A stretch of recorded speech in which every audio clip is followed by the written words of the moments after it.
They told him to ship wool mittens to the same tropical islands. Idiotic. But his mittens sat in port exactly when a fleet of Asian merchant ships came through. Ships headed to cold Siberia, who bought the whole lot. They told him to ship stray cats to the Caribbean, a ship full of cats. What could be dumber? Except the islands were in the middle of a rat infestation, and the cats sold at a premium as pest control. And at this point, something changed. They weren't laughing at Dexter anymore. They were starting to study him, uneasy, because somehow every attempt to prove he was an idiot kept turning into evidence that he wasn't. So they stopped trying to be clever and reached for the most obviously, definitively stupid idea that had ever existed. They told him to ship coal, of all things, to Newcastle, and you have to understand what a savage insult that was. Newcastle was the coal capital of the world, so overflowing with it that carrying coals to Newcastle was already a phrase meaning to do something completely pointless. It was the townsfolk's masterpiece, the single most obviously doomed trade imaginable. Dexter shipped the coal, and his ships arrived in the middle of a miners' strike. The mines had stopped, the coal capital of the world had, for the first time in memory, run out of coal, and here came Dexter's ships, loaded with the one thing a desperate city needed and could not get. As the story goes, he sold it all at a massive premium, and sailed home with a barrel and a half of silver. He had turned the very definition of a pointless act into one of the most profitable trades of his life. Sit with the full weight of that pattern for a second. Every single time, the currency, the pans, the mittens, the cats, the coal, the worst idea in the world made him richer. The men who set out to ruin him had spent years handing him one fortune after another. One was heard to say the man could fall into a pit of manure and come up smelling of roses.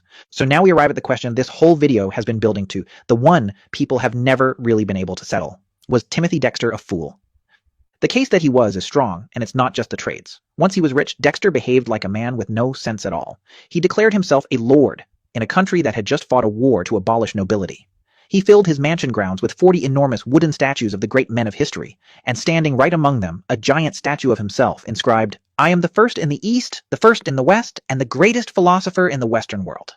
He hired a personal poet whose only job was to follow him around and praise him.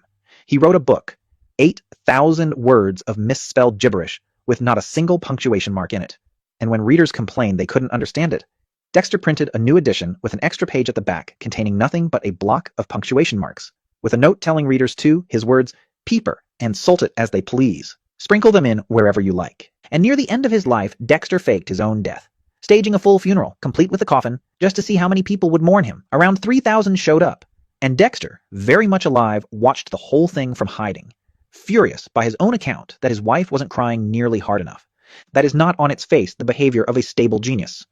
But, and here is the honest turn, look again at everything he did, and a different man appears underneath. The currency bet wasn't insane. It was a bold gamble on the new nation honoring its debts. The absurd trades all shared one quiet thing. They worked because of timing, clever agents on the ground, and a man willing to take risks sensible people were too proud to touch. And the outrageous behavior, the lord title, the statues, the fake funeral, the book, every one of those stunts got him the thing he'd been denied his whole life.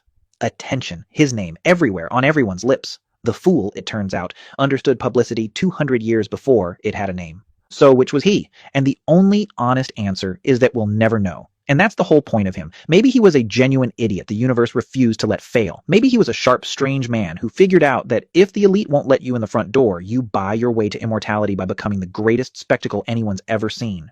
Or maybe the reason he kept winning is the exact same reason they all called him a fool. He was the one man in town willing to do the thing everybody knew was stupid. Because everybody knew you couldn't sell coal to Newcastle.